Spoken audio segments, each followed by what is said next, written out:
Steve Field, bonjour. Bonjour. Où en est CrossKnowledge dans son développement aux États-Unis?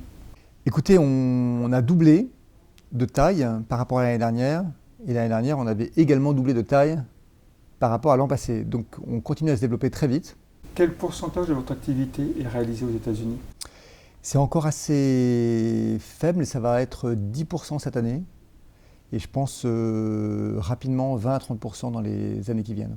Comment êtes-vous intégré au groupe Wiley? Alors on est paradoxalement assez peu intégré, mais c'est un choix délibéré de leur part et de la nôtre de garder CrossKnowledge comme une espèce de start-up très innovante, très ambitieuse, en forte croissance à l'intérieur d'un groupe évidemment plus traditionnel.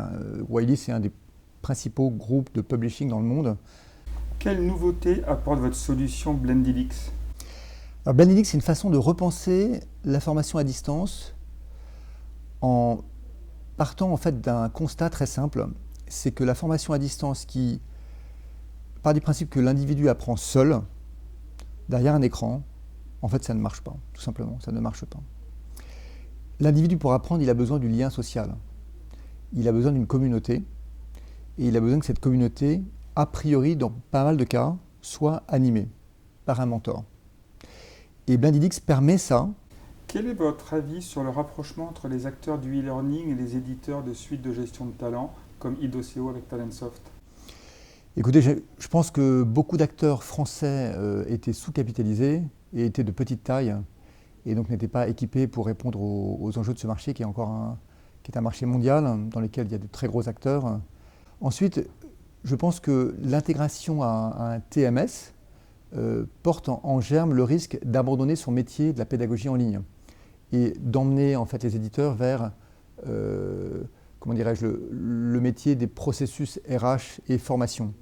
Et là où je crois que le métier de la formation en ligne doit être très vigilant, ce n'est pas parce que nos clients veulent des solutions intégrées dans un même workflow, dans quelque chose qui soit seamless, comme disent les Américains, qu'il faut abandonner nos partis pris, notamment autour de l'expérience d'apprentissage.